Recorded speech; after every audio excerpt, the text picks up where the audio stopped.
Pewarta Java TV.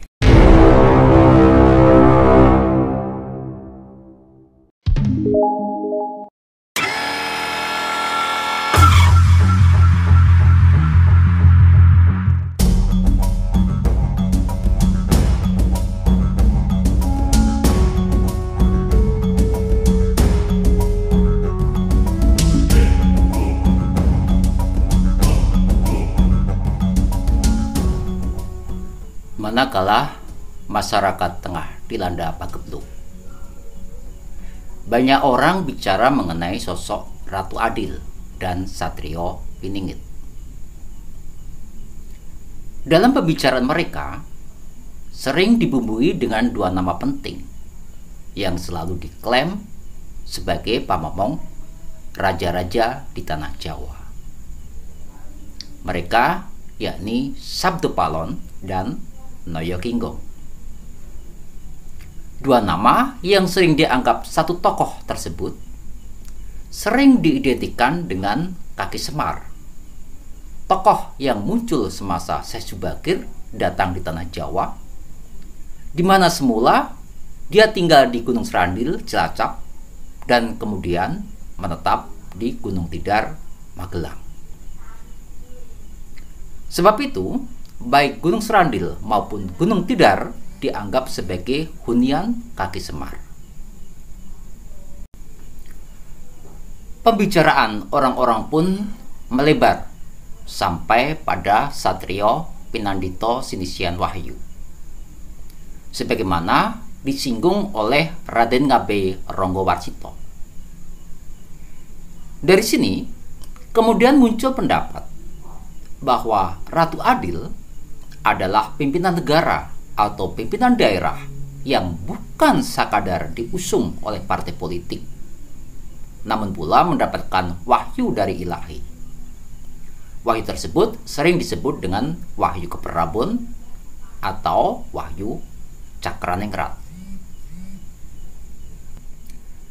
Secara tidak langsung, Babat Tanah Jawa menyebutkan bahwa wahyu keperabun dan wahyu cakraningrat diidentikan dengan mitos Bunga Wijaya Kusuma yang konon mekar di wilayah Donan, Cilacap.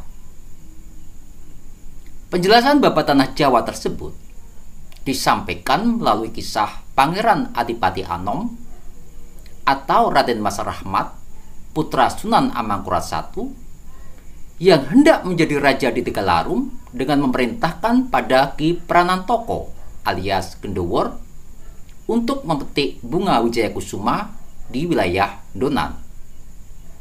Berikut kisah selengkapnya. Inilah kisah Pangeran Adipati Anom di Tegalarum. Kepada Tumenggung Martoloyo, Pangeran Adipati Anom yang masih dirundung duka atas wafatnya sang ayahanda Prabu Amangkurat itu, mengungkapkan isi hatinya untuk berangkat naik haji ke Mekah. Mendengar ungkapan Pangeran Adipati Anom, Tumenggung Martoloyo hanya dapat menyarankan agar memikirkan pesan Prabu Amangkurat untuk kembali merebut Mataram dari Trunojoyo. Hasrat Pangeran Adipati Anom untuk naik haji ke Mekah serasa tidak dapat dicegah lagi. Karenanya, Pangeran Adipati Anom segera meninggalkan Tegalarum untuk pergi ke Banyumas sebelum berangkat ke Mekah. Di dalam masjid, Pangeran Adipati Anom menangkap petunjuk, di mana petunjuk itu menyarankan agar Pangeran Adipati Anom kembali ke Tegalarum untuk menjadi raja dan merebut kembali Mataram dari Trunojoyo melalui kerjasama dengan VOC. Sesudah mendapatkan petunjuk, Pangeran Adipati Anom memerintahkan pada Ki Mondoroko dan Nidokarti untuk mencari bantuan kumpeni di Batavia. Memerintahkan pada Sendi Wirodipo dan Onggojoyo untuk memberitahukan pada Temenggung Martoloyo bahwa ia tidak jadi berangkat ke Mekah dan ingin segera kembali ke Tegal Arum. Memerintahkan pada Ki Pranantoko alias Gendowor untuk memetik bunga Wijaya Kusuma yang merupakan lambang wahyu keprabon itu di daerah Donan, Cilacap. Tidak seberapa lama, seluruh abdi Pangeran Adipati Anom berangkat ke tempat tujuannya masing-masing.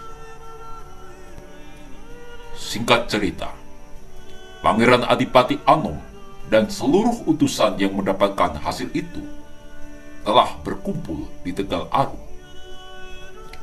Dengan disaksikan Jenderal Company yang bernama Amral Halduwelder, dua orang Makassar yakni Kraing Kadadram dan Kraing Naba, Temenggung Martoloyo, Ki Mondoroko, Nyidokarti, Sendi Wirodipo, Onggojoyo, Ki Pranantoko, Ondokoro, dan seluruh para prajurit. Pangeran Adipati Anom naik tahta sebagai raja di Tegal Arum pada hari Rabu Pon, tanggal 24 bulan Suro tahun Wawu, dengan menggunakan nama gelar Susuhunan Amangkurat Senopati Ngalogo Ngabdurrahman Saidin Panoto Go.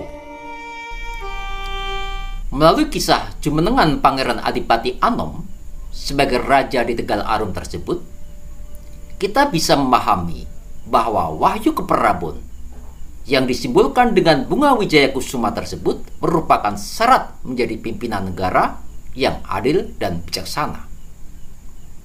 Dikatakan demikian, seorang raja yang adil dan bijaksana hingga disebut sebagai Ratu Adil harus memiliki sifat wijaya dan kusuma.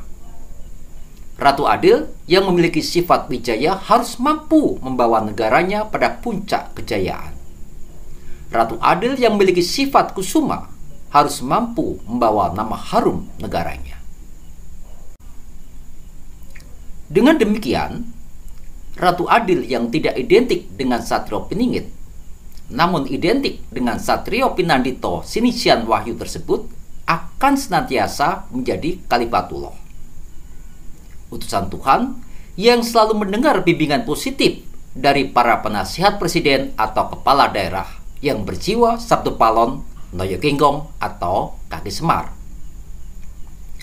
Para penasihat yang selalu mengutamakan kepentingan seluruh rakyat ketimbang kepentingan pribadi, kelompok, golongan, dan partainya.